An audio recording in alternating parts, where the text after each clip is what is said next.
चाललेलं होतं. आज एक अतिशय म्हणजे कळस झालेला आहे या सगळ्या राज्य सरकारच्या एम्प्लॉयमेंटच्या रिलेटेड जी पॉलिसी आहे, जी धोरणं आहे, त्याचं एक कळस त्यांनी गाठलेला आहे. ना त्यांना सारथी चालवता येते, बारती चालवता येते, ना त्यांना कोणत्या ना रोजगाराच्या कोणत्या संधी नीट उपलब्ध करता येतात. आणि सगळ्यात महत्त्वाची गोष्ट आहे स्टेटची जबाबदारी, पब्लिक वेलफेअर स्टेटची जबाबदारी आहे की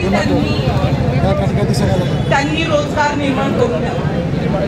आणि आपल्याला इथे निवडावं लागते की एमपीएससी देऊ का IBPS. त्याच्यानंतर जे ऑलरेडी मागणीपत्र आलेलं आहे, म्हणजे हे दोन्ही पद्धतीने जी लोक आहेत, जी सामान्य लोक आहेत, तर त्यांचा म्हणजे त्यांना सेवा आहे ना की त्यांच्यापर्यंत सेवा पोहोचली पाहिजे.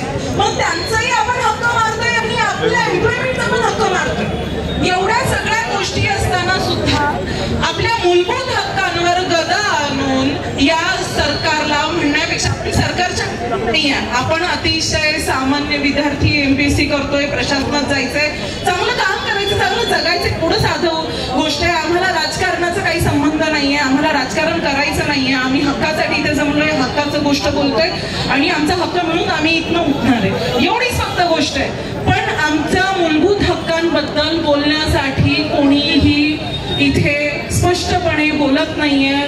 आणि आज नाही, उद्याच्या पण मूलभूत हक्कांसाठी आहे ना काहीतरी तरतुदी झाल्या पाहिजेत.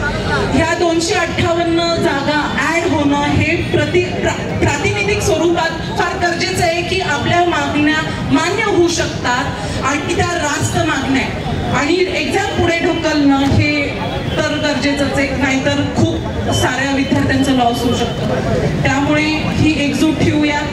अजून रात्र आहे, आपल्याला ही लढाई. बिहारमध्ये 12 लाख पदं भरते, महाराष्ट्रात त्यांना भरायला होतं. बिहार सरकार 12 लाख पदांची जाहिरात काढतं. अगदी अगदी म्हणजे बिहारचा जर